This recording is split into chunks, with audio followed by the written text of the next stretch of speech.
is Charter Local Edition. I'm Brad Pomerance. We're joined today by the mayor of West Covina. His name is Frederick Sykes.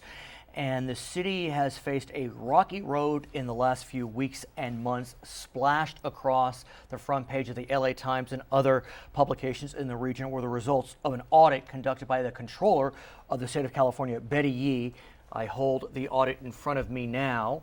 It was an audit that was blistering and damning in its scope. And before we speak with Mr. Sykes, sir, with your permission, I'd just like to read from a couple sentences of the audit. In the report, Betty Yee finds that the city of West Covina's administrative and internal accounting control deficiencies to be serious and pervasive. In effect, controls are non-existent. She found that 91% of internal control components were inadequate.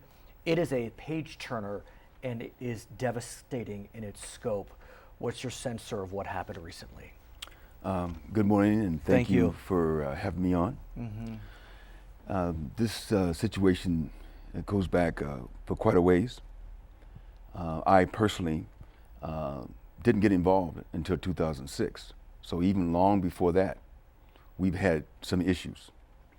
And so when I came on the scene, what brought me there was simply the fact that near my home is a 25-acre park. And I just happened to remember that back in 1978, when I first moved to West Covina and brought my home there, that was part of the selling pitch, was the homes and the parks and the park-like setting of where I live. And so parks were very important to us. And well, when a neighbor had been paying a little bit of attention to City Hall, he took it upon himself to do more than what the city was doing. The city only gave us a little shallow of notification.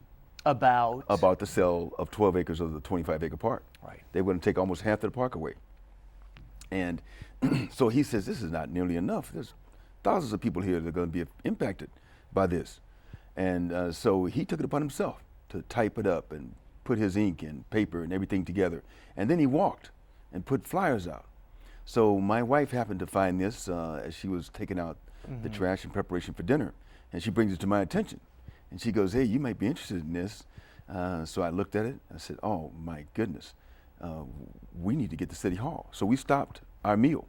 It was my wife and my daughter. And we all three went to City Hall to find out what was going on.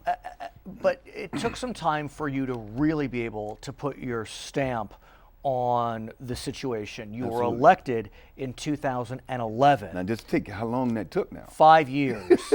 And your election, as a side note, was historic in itself, given you're an African-American gentleman. But let's put that aside and talk about what was determined through this audit. You got a sniff of it in 2006. Right. But it is clear that the prior council, and I understand no members of the council are still there that are the subject of the findings in this audit. Right. I mean, no controls, no sense of, I'm not reading specifically, but propriety, appropriate spending. There was hotel expenses, restaurant expenses. I mean, it goes on and on. The bottom line is this. When you have an agenda that is different from the public or different from the people you represent, you have to scurry around and do things that prevent the best practices that protect their interests. But I have to ask you, are we dealing with a situation as dramatic as Bell? Well, I've coined the phrase over the years that West Covina is just like Bell, just a smaller scale. Okay, so there wasn't this sense of city council members being compensated huge sums, and we're not seeing that. Right. But what we are seeing is a mismanagement of funds. To the extent, is West Covina on the verge of insolvency? Bankruptcy? Let's just say this: with the way the millions have been mismanaged, it puts us in a very tough position. as you look over the history, when I first got involved, we had roughly about 130 police officers. Even going back to the 90s, Right. late 90s, we had 130 police officers in West Covina.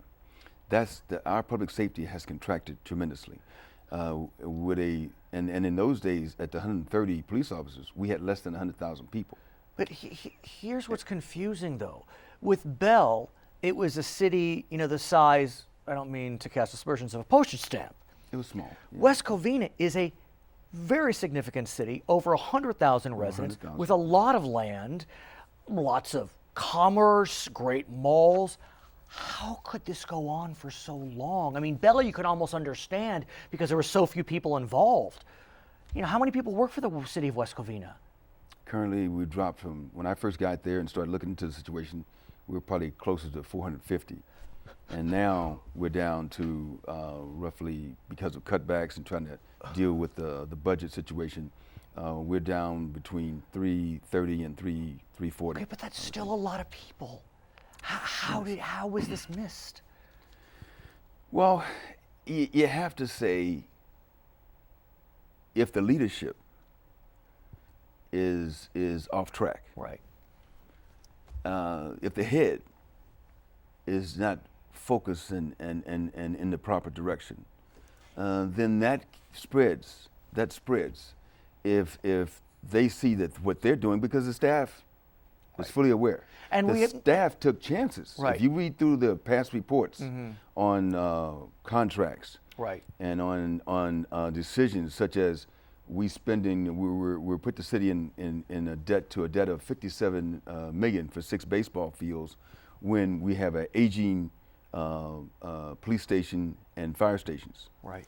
And so when those kind of decisions are made, staff sees this and they're helpless to do anything about it, because they're afraid that they may get fired. When you have a strong leadership that's together like that, if you don't do as we dictate, then you're out of here. So here's the question.